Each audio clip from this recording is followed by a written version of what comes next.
Eu gostaria de que aquelas pessoas que acreditam na obra de Jesus na cruz ficassem de pé. É já. Você que crê, se você nunca entregou a vida a Jesus, pode ser que tenha pessoas aqui que nunca tenham feito isso, fiquem tranquilos, porque até o final do culto nós vamos resolver essa situação também, ok? Agora podem se sentar de novo.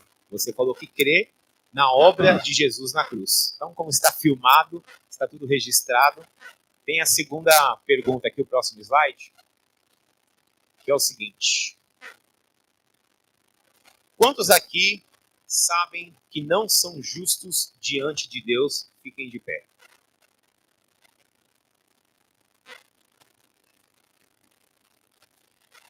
Eu estava morrendo de medo disso acontecer, mas foi proposital.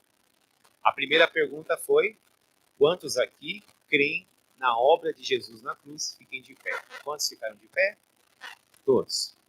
Quantos aqui sabem que não são justos diante de Deus? Também fiquem de pé. O pastor Wagner fez uma brincadeira semana passada, ele puxou um rapaz aqui, andou com ele, falando que quando Deus olha... Tá aqui? Cadê? Isso. Quando Deus olha para nós, quem ele vê? E Jesus o pastor já sentou. O pastor já entendeu o que exatamente. Foi proposital isso. Foi proposital. Deixa eu só abaixar um pouquinho aqui a minha lateral, que é minha assistente, coitadinha. Deixei ela numa situação complexa hoje, mas tudo bem. Prontinho. Por que eu fiz isso, gente?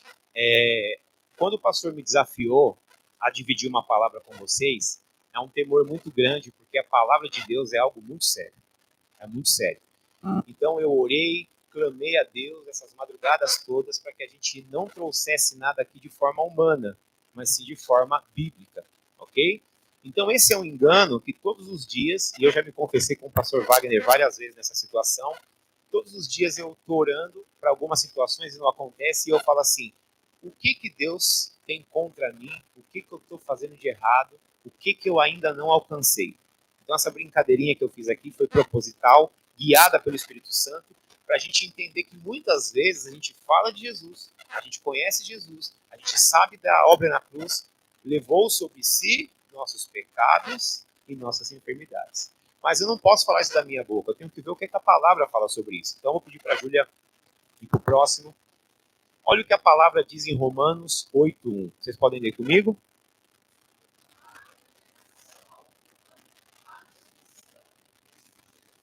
Quantas condenações há? Nenhuma. Todas as vezes, quem aqui era da minha célula há um tempo atrás, aqui é a Cris, aqui é a Vânia, o José, eu sempre brincava que se você deu a sua conta de luz para alguém pagar e a pessoa pagou, quanto você deve daquela conta de luz daquele mês? Mas nós sempre estamos querendo pagar aquilo que Jesus já pagou. Nós nunca conseguimos nos enxergar justificados diante do Pai. Isso é um erro que Satanás aplica na nossa vida todos os dias. Então, todas as vezes que eu vou chegar na presença de Deus, eu falo, eu não estou bem ainda.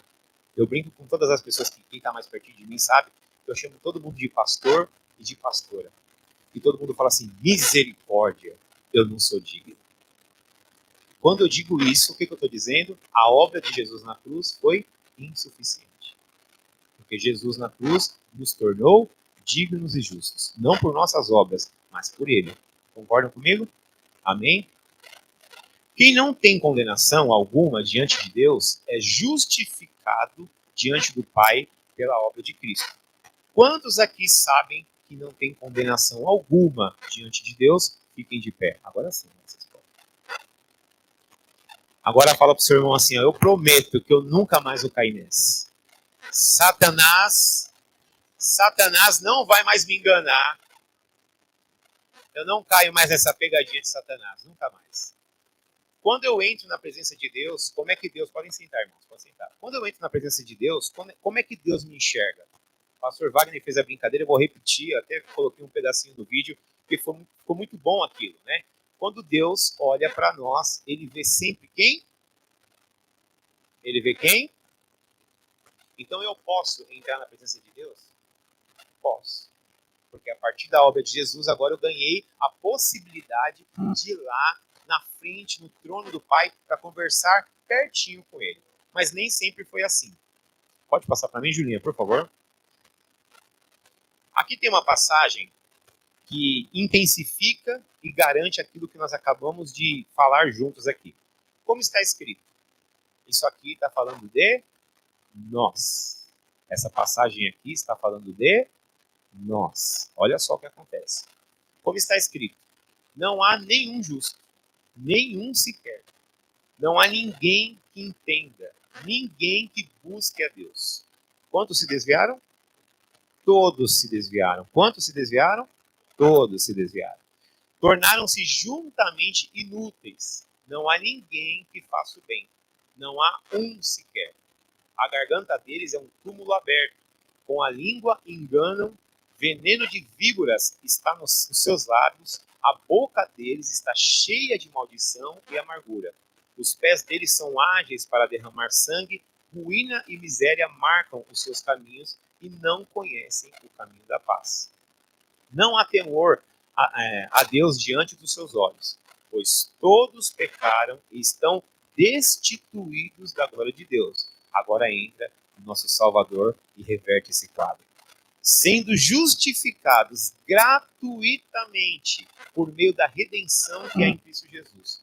Concluímos, pois, que o homem é justificado pela fé, independente das boas obras da lei.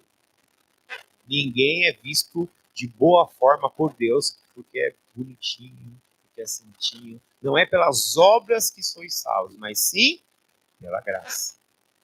Então esse é um perigo que nós corremos todos os dias. A gente sempre fica tentando se comparar. O pastor falou alguma coisa agora há pouco que eu gostei, né? Geralmente quando você olha para um líder espiritual, seja ele pastor, seja ele quem for, você fala, eu queria ter uma vida igual a esse homem. Ele não peca nunca. Ele é perfeito. O pastor Wagner, acho que ele acorda, ele já lê 86 capítulos.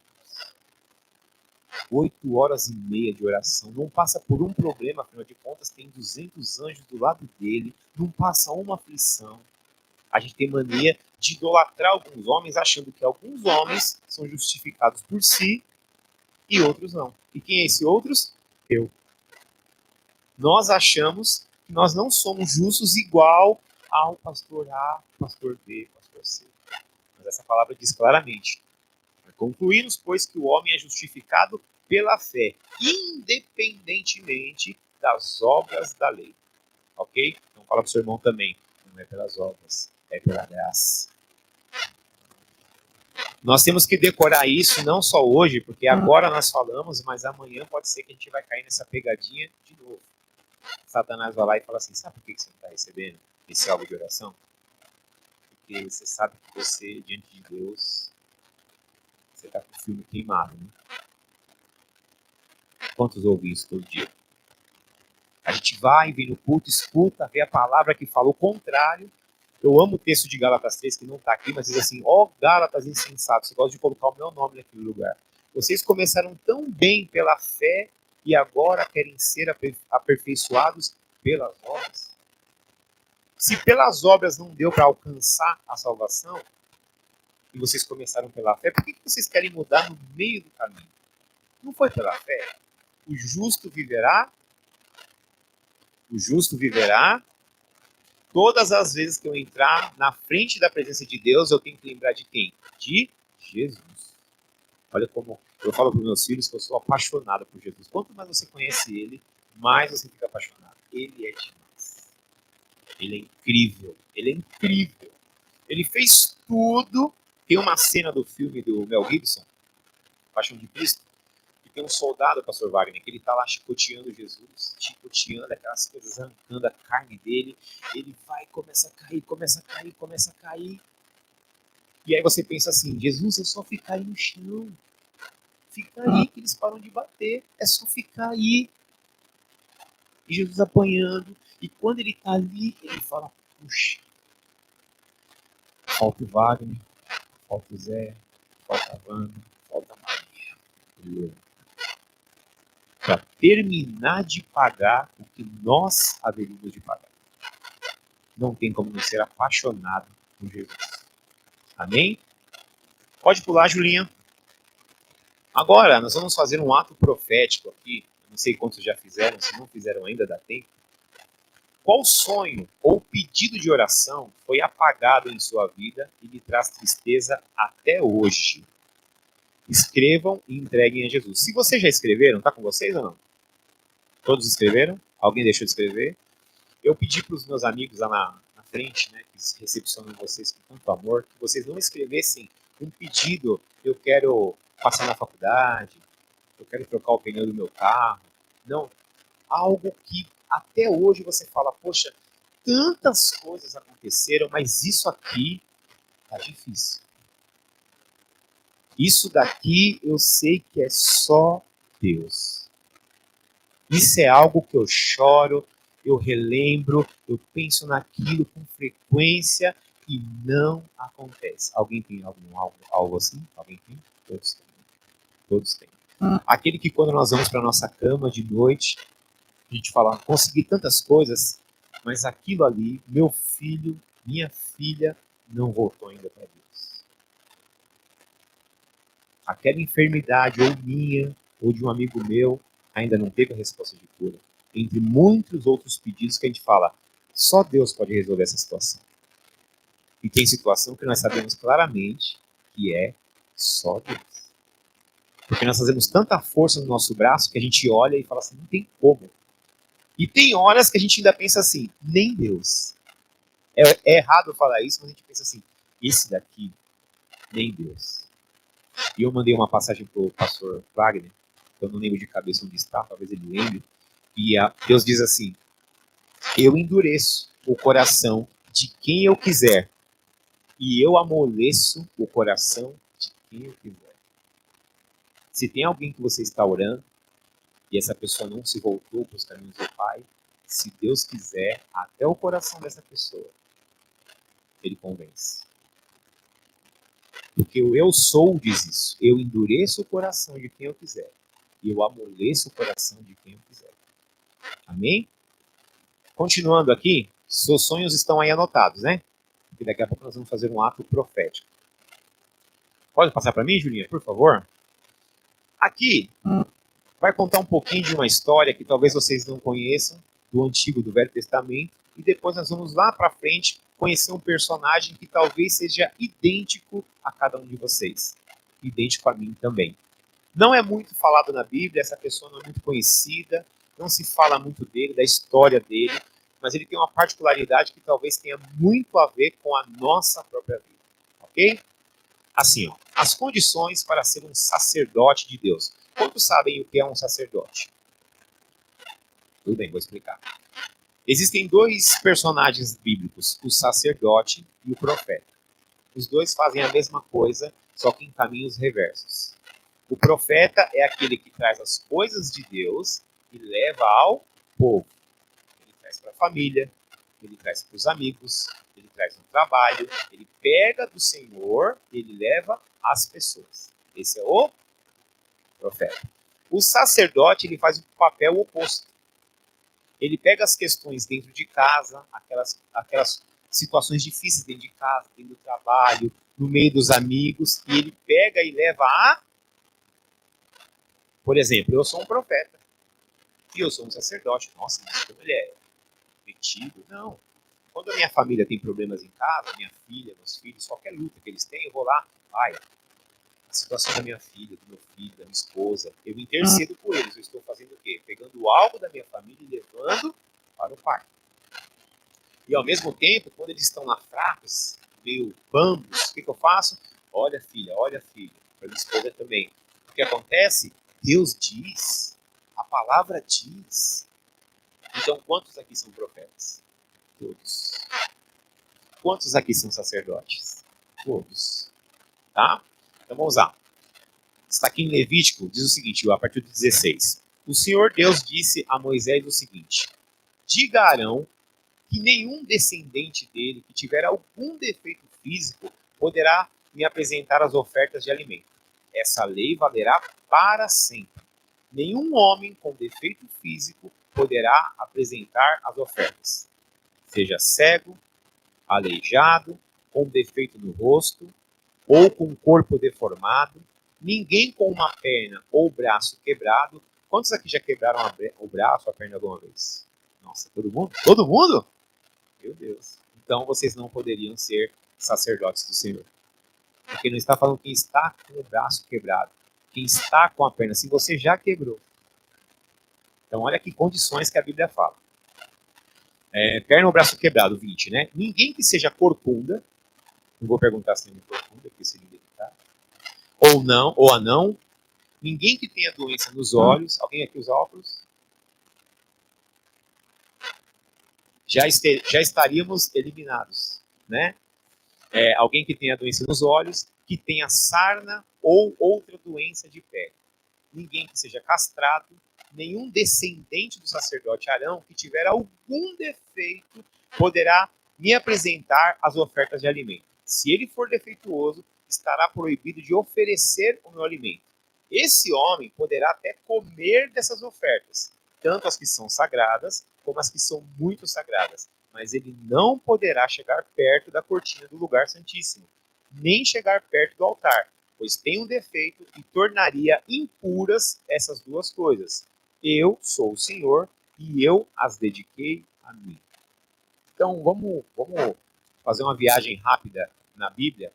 Pensa comigo, se alguém quisesse ser sacerdote, primeiro, ele já tinha que cumprir esse monte de características, né, pastor? Olha quanta coisa. Ele tinha que ser o Capitão América do Velho Testamento. Perfeito. Nunca quebrou nada, não tem problema nenhum e zero bala. Perfeito, perfeito, perfeito. Além dele ter todas essas condições, eu acho que ele não podia jogar bola também. Porque se alguém desse uma paulistinha nele e ele quebrasse a perna, pronto. Então, além dele se preocupar em ter essas características, ele tinha que se preocupar também em que nenhuma parte do corpo dele fosse tocada de forma alguma. Seria fácil ser um sacerdote? Não. De alguns dos defeitos apresentados aqui, muitos deles, às vezes não é nenhum, às vezes mais de um, nós temos aqui. Então, olhando para a Bíblia, fala, nossa, se eu quisesse ser sacerdote nessa época, eu já tinha dançado. Então, você imagina a vida de quem se preparou a história inteira para ocupar essa função de sacerdote. Ser sacerdote de Deus é algo divino ou não? Sim. É trabalhar direto para o Pai. É trabalhar com o Pai. Então, quem está se colocando nessa condição de trabalhar com Deus, ele se esforçou, ele orou, ele buscou a vida inteira essa condição de poder ser um sacerdote do Altíssimo. A vida inteira, essa pessoa se preparando para esse momento. Julinha, pode passar para mim? O sonho destruído. E agora nós vamos falar de um personagem que talvez pareça comigo e pareça com vocês também. Eu já achei várias condições que parecem comigo. Talvez também pareça com vocês. Olha só, está aqui em João 18. Diz o seguinte, o sonho destruído. O que vocês anotaram aí hoje para vocês? Esse sonho foi destruído? Foi, porque ele não se concretizou. É algo que nós gostaríamos de ver acontecendo, mas não aconteceu. Nós oramos, nós choramos. Eu choro demais lá na minha cama. Fernando também, né, Fernando?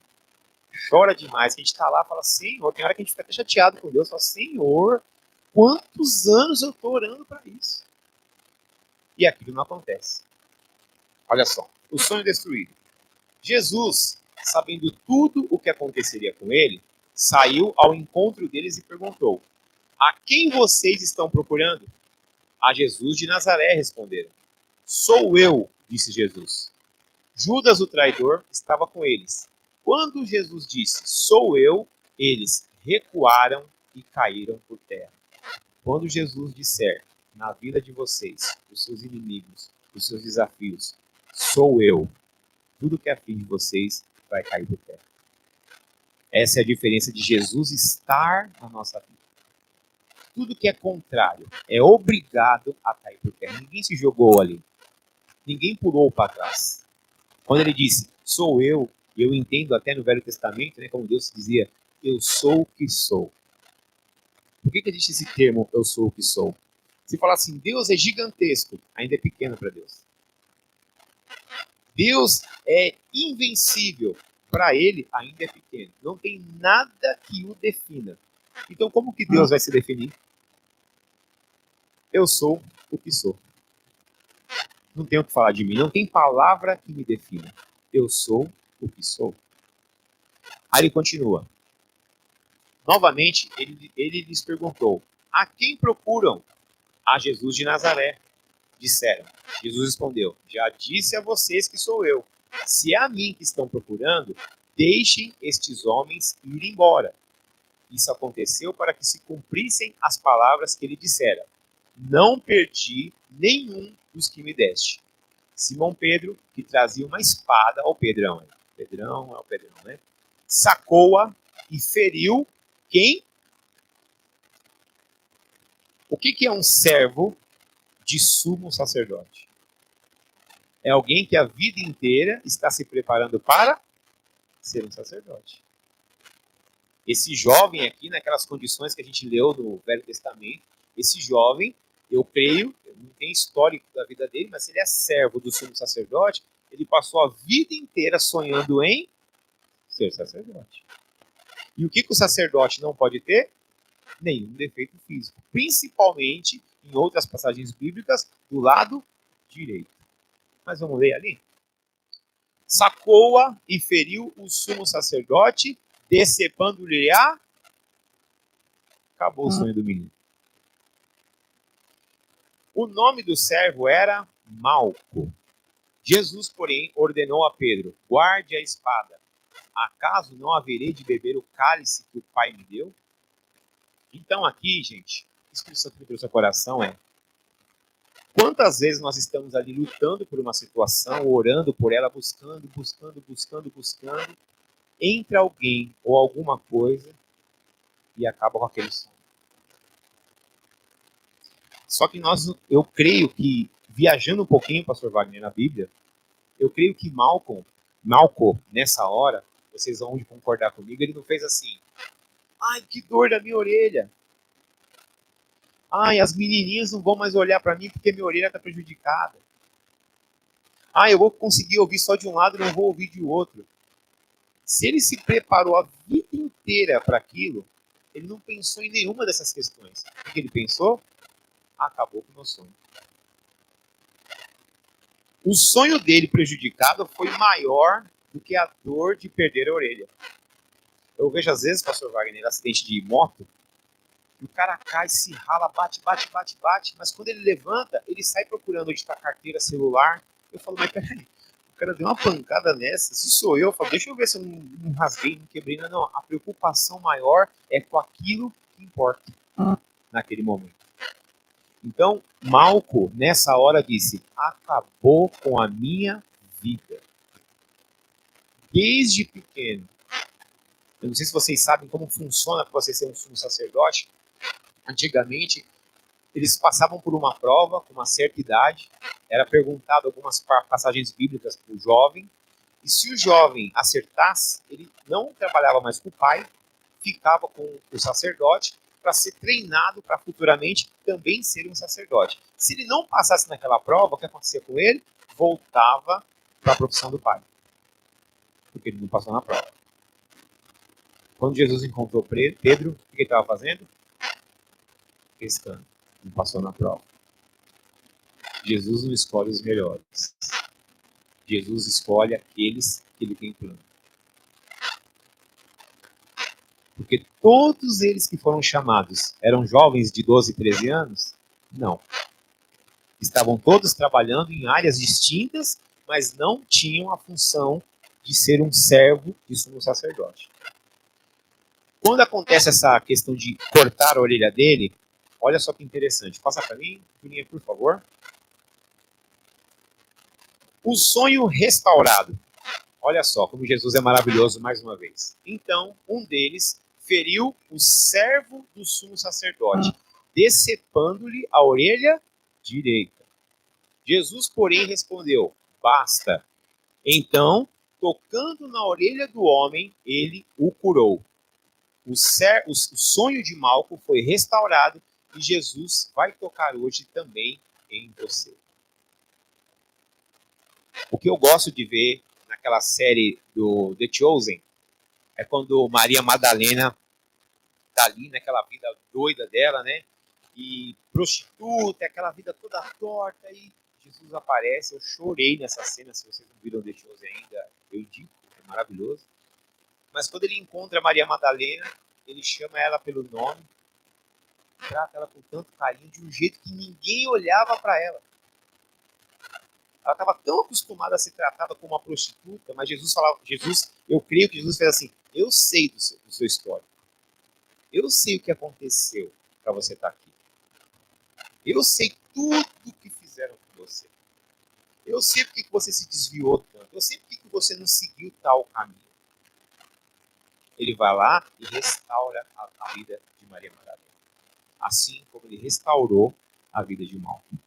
Aquele toque não foi um toque apenas para colocar a orelha no lugar. Ele sabia que naquela condição a vida dele inteirinho estava baseada. Ele sabia disso. E Jesus é o nosso restaurador de sonhos. Aleluia. Então, passa para mim, Julinha, por favor.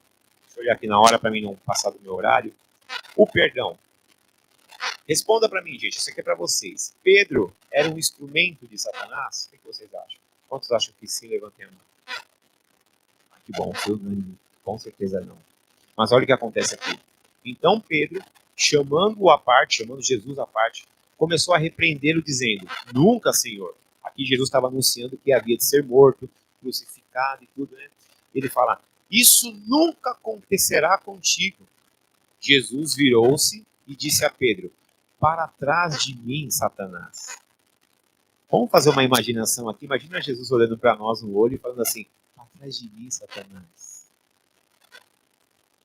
Com certeza Pedro falou: nossa, agora ele pegou pesado. Ô Satanás. Mas Jesus ali na onisciência dele, no conhecimento dele, ele falou: não é você que está falando, Pedro. É Satanás que está induzindo você a ter uma fala dessa. Ok? Então olha só. Para trás de mim, Satanás. Você é uma pedra de tropeço para mim, pois não pensa nas coisas de Deus, mas nas dos homens. Jesus soube dividir, soube separar o que era o inimigo e o que era Satanás. Mas o que isso tem a ver com o sumo sacerdote? Deus me trouxe hoje, Alex, quando você fala com as pessoas da restauração de sonhos, Satanás é tão sujo que ele traz para nós esse sonho que nós não realizamos por causa de alguém. Sem nós percebermos, nós jogamos a culpa a outras pessoas. E a Bíblia fala: nossa luta não é contra carne e sangue, mas sim contra principados, potestades, ossos espirituais. Não é humano com humano. Jesus fala: não é um com o outro. Eu sei quem é que está por trás dessa situação. Tire essa mágoa, tire essa condenação, tire esse julgamento, porque você está olhando para a pessoa, mas não foi ela que prejudicou o seu sonho. Foram coisas que estavam agindo através dessa pessoa. Jesus é muito claro nisso. Pode passar para mim, Julinha, por favor? E aqui, indo para o fim, eu gostaria que o pastor Wagner me ajudasse em oração, porque Deus me trouxe para fazer da forma X, eu vou fazer da forma X. Eu gostaria que vocês levantassem agora pela fé o seu sonho que foi prejudicado e entregassem nas mãos de Jesus em oração. Pode ser? Vocês estão aí com seus sonhos anotados? Então eu vou pedir para que o pastor Wagner ore por essa causa, por essa situação, e nós vamos continuar mais 2 pontinhos aqui. Mas ore, pastor, pela recuperação desse sonho e entrega nas mãos de Jesus. Levante suas duas mãos para o céu. Pai, no nome de Jesus, eu me uno aos meus irmãos. Eu também tenho, Senhor, sonhos que precisam ainda ser realizados. Nós colocamos nas tuas mãos, Jesus. Porque assim como o Senhor teve poder miraculoso de repor aquela orelha em Malco, uma cirurgia instantânea, um milagre poderoso, o Senhor está trazendo esse sonho à realidade na nossa vida. Nós cremos, nós dizemos amém, nós dizemos amém. Nós dizemos assim seja na nossa vida. os sonhos venham à existência. Repita isso, amado. Os sonhos venham à existência, Pai, pelo nome de Jesus. Segundo, não foram pessoas que prejudicaram o seu sonho, foi Satanás. Então libere perdão a essas pessoas. Queria que você se colocassem de pé. Se tem alguém que trouxe algum prejuízo para a sua vida, que te machuca até hoje, eu gostaria que você entregasse a vida dessa pessoa nas mãos de Jesus. Nós vamos orar juntos. Pode ser? Vocês podem ficar de pé, em nome de Jesus. Pai, em nome de Jesus, nós entregamos, Pai, todo julgamento em tuas mãos, Pai. Nós não queremos, Pai, ter nenhuma raiz de amargura no nosso coração. Pai, me ajuda, me ensina, nos ajuda, nos ensina, tira do nosso coração, tira da nossa mente, tira do nosso meio, tudo aquilo que não nos cabe, Pai. Em nome de Jesus, eu entendo hoje por essa palavra, Pai, que não foram aquelas pessoas ou aquela pessoa que me promoveu aquele prejuízo, mas foram, Pai, principados e potestades. Então, em nome de Jesus, eu retiro, Pai, da vida daquela pessoa toda a condenação. Eu libero perdão, Pai, na vida dessa pessoa. Eu libero perdão, porque a tua palavra diz que assim como eu perdoo, eu também serei perdoado, Pai. Então, em nome de Jesus, me dá clareza e me dá sabedoria para discernir, Pai. Em nome de Jesus, que liberou perdão sobre a minha vida, eu também libero perdão sobre a vida dessa pessoa. Vai citando o nome baixinho dessa pessoa e falou: eu libero perdão à vida dessa pessoa em nome de Jesus. Eu libero perdão em nome de Jesus. Eu libero perdão a esta pessoa em nome de Jesus. Em nome de Jesus. Em nome de Jesus. Podem se assentar? A Bíblia fala que quando nós liberamos perdão, grandes coisas no reino de Deus são transformadas. E por último, eu gostaria de chamar aqui o meu amigo Santiago, a sua digníssima esposa, a Cris, com óleo de unção, o pastor Wagner também, a Julinha também, aqui à frente. E essa oração, o pastor Wagner finaliza com ela, para que vocês recebam agora, pela fé, o toque de Jesus e também unção para a restauração desse sonho. Então, isso que você escreveu, não sou eu, não é o pastor Wagner, mas é o Senhor Jesus tocando nessa situação para que haja transformação e restauração no nome de Jesus. Se você está com o seu sonho aí anotadinho, faça uma fila aqui e receba unção com os nossos irmãos em nome de Jesus. Pai, nós queremos agora ungir esses queridos, nós fazemos isso, temor e tremor. Nós oramos, Pai, eu me ponho de joelhos por esta causa. Pai, que enquanto essas pessoas são ungidas, o Espírito Santo libere algo sobrenatural. Enquanto esses irmãos são ungidos, que o Espírito Santo esteja agindo de forma poderosa, agindo de forma gloriosa. Há poder na unção. A tua palavra diz: vós tendes a unção seja liberada, a unção seja liberada agora, a unção do Espírito Santo, a unção libertadora, a unção restauradora, a unção do perdão, a unção da remissão. Senhor, transforma este rebanho num rebanho de sacerdotes e de profetas, sacerdotes e profetas no nosso meio, sacerdotes e profetas no nosso meio, Senhor. Por esta causa, Senhor, eu faço como Paulo. Paulo dizia: por esta causa eu me coloco de joelho, por esta causa eu me coloco diante do Senhor, para apresentar a vida de vocês. Pai, nós oramos, nós oramos crendo, nós declaramos unção, nós declaramos quebra de todo jugo, nós declaramos liberação do teu poder sobrenatural. Nós fomos justificados em Jesus. Nós somos uma raça santa. Nós somos uma raça eleita de sacerdotes e profetas. Somos uma raça eleita em Jesus. Somos irmãos de Jesus. Somos da família de Deus. somos raça nobre, somos herdeiros de Deus, somos co-herdeiros com Cristo. Senhor, algo sobrenatural está sendo liberado. Nós fazemos tudo pela fé. O justo vive. Vocês sabem, a semana passada o Alex conversou comigo, me ligou, falou assim: pastor, eu tenho uma excelente notícia para você. Eu falei: o que foi? Ele falou: nós temos tido um número crescente de pessoas que estão dizimando na igreja Sempre Amor. Eu fiquei feliz da vida, porque isso é um sinal de que Deus está conosco e é o começo de uma locomotiva que vai a toda velocidade e vai cumprir o propósito de pregar o Evangelho. Amém, amados? Vocês perceberam hoje o Alex aqui? Que é o que eu sempre faço quando o Alex não faz.